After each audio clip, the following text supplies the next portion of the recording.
if I didn't know what I was talking about, I wouldn't attempt to try to explain this. But everything from...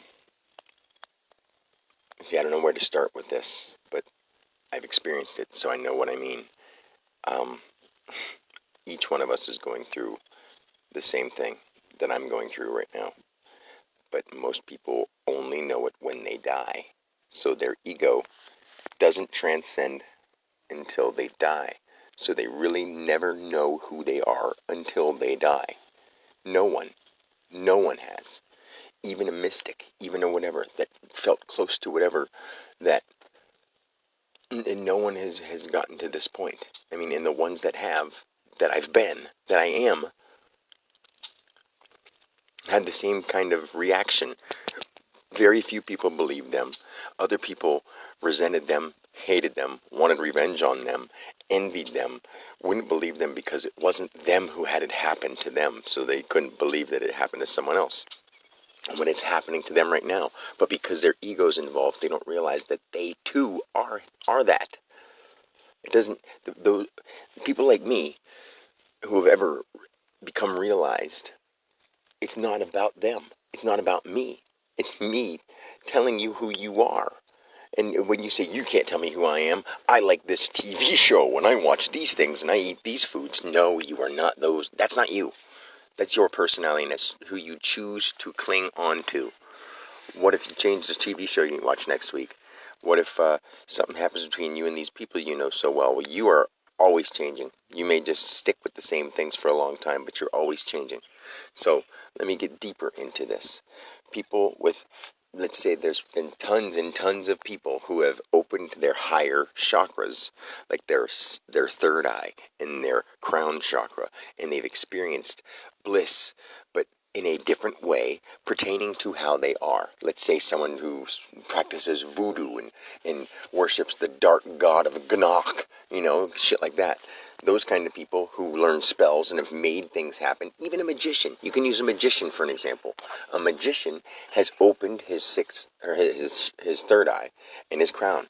And because, well, not always their crown, because usually when you open your third eye but are out of balance, you can do some amazing feats that you can't understand, but you just call it magic. And you say that you're a magician, and you're an awesome magician who has these abilities, like David Blaine and David Copperfield and Chris Angel. They've opened chakras, and they may explain it in their own way, but what the problem is their ego is still in the way. They think they're a magician, or they think they're an illusionist. But actually, we're all that same thing.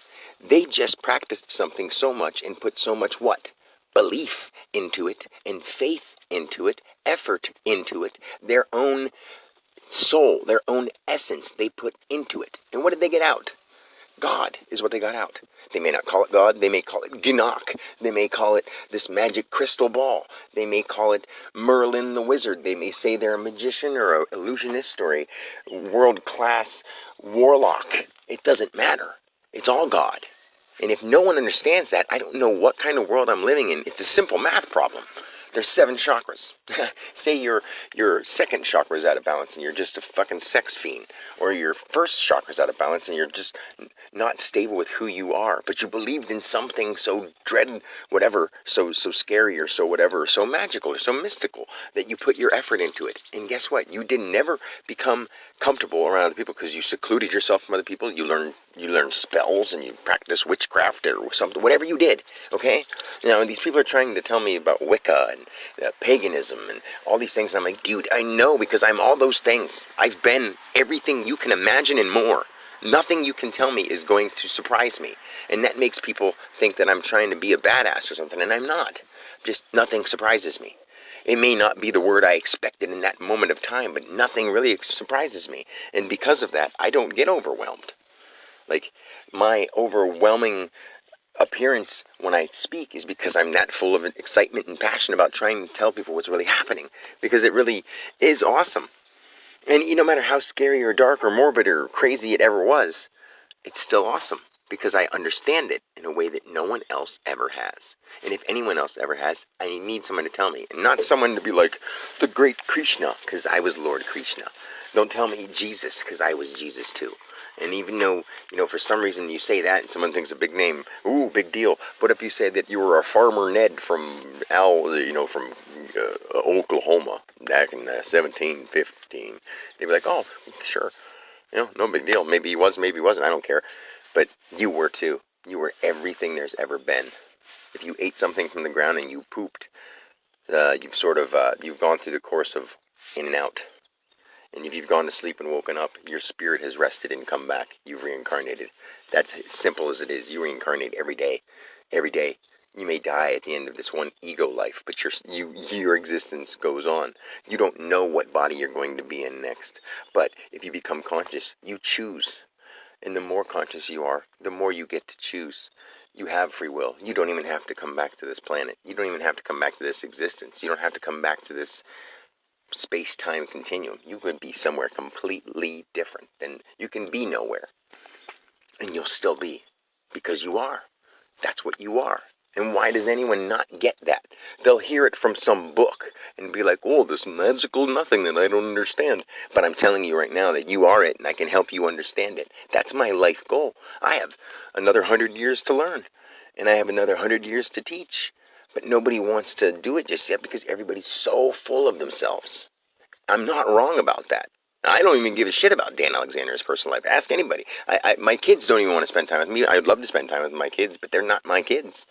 I mean, they're Dan's kids, yes, and I'm Dan, and I will honor that. If they were here every day, I'd be a dad every day, but I would actually also tell them about what our life is, what we're here for. And because even the government, and even the court system, and even those people there that think they're more important, blah, blah, blah, isn't that just an obvious sign right there? Do you think those people are more important?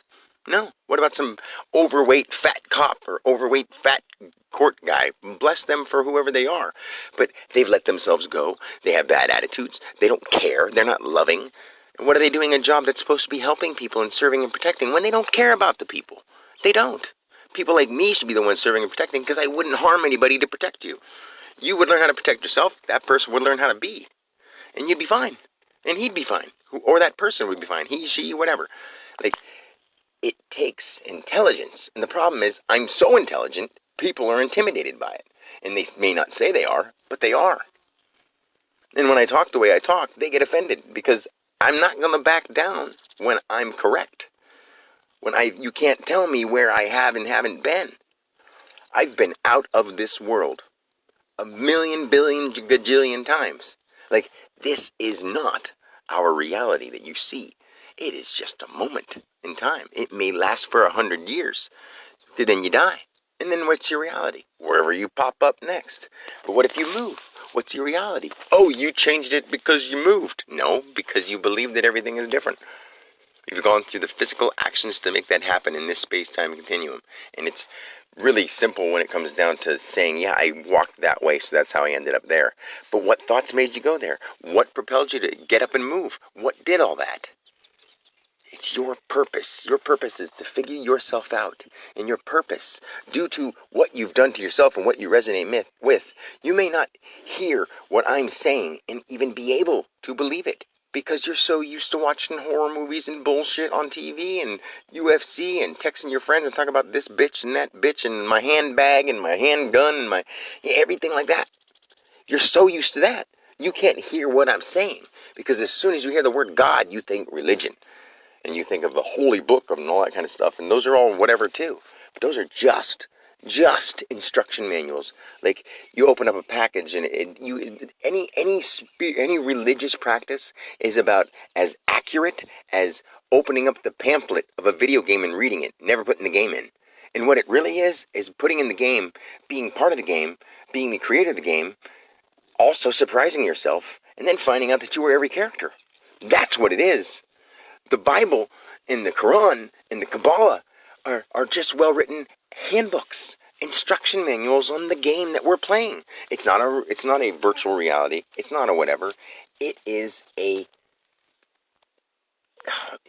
just the most amazing thing. It's a computer program. It's a video game. It's an illusion. It's a myth. It's a whatever. It's all those things in one.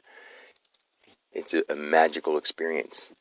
The chakras and all those things, those are real, but they're not visible to your eye. They're in your body, And you can't tell me that you've never felt anything in your body. Now, what does that look like? Tell me. But it's there, right? Until you start understanding who you are, you're never going to understand that you are in control of everything that's going on in your body. The reason your body acts the way it does is because you're not taking care of yourself.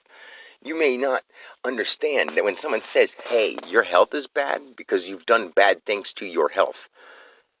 Sorry, you don't want to hear that. And maybe you had some disadvantages when people and mindsets that put you at a disadvantage. But it's your turn right now to change that and make something of yourself. And the longer you wait, the longer you're going to be in your little pit, talk about your bad health and how horrible the world is.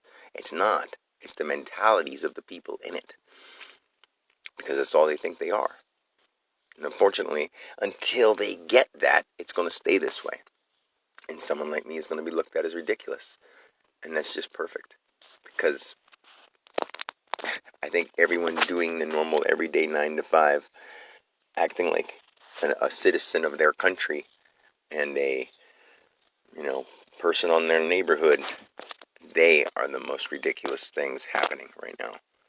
Because they just don't want to think bigger themselves. If you want to stay little, that's fine. You're allowed to stay little. But if you want to become infinite, you already are. So why not admit it? Why not embrace it? And why not learn about it? See what you can do. I mean, chakras, you can say at one point we were like the little creepy crawly guys. And then we moved up to being a little more intelligent. But we were lusty and all we wanted to do is reproduce. Most people are stuck there. Then we get to the point where we had some stability. And we could start thinking and distinguishing between things. And really understanding and caring and thinking, yeah, I decided about this one but not that one. And then we actually started loving. And holding things dear to ourselves. And that's where it interfered because that this is up to the heart. And all you have to do is get to the heart because no one else needs to go any further right now because you tell anyone how to get further, they're going to go for the further stuff and end up fucking around and being some kind of voodoo witch doctor or some Bible-thumping religious person. Or not even just Bible, whatever religion they're in. They're some kind of outgoing, ridiculous, even if you're a guru or a yoga master, those are great things. But you have to realize that those words are still just the words. And you have to tell people that your method is a great method, but all methods are true. All methods work. This is just a very good one. You could have the method of doing nothing your whole life and then dying. That's a method. That's the do nothing method. Be stuck in the trap the whole time. That's a method. Most people pick that one, but that's just the way it is. Anyway, don't want to talk too much longer. Peace.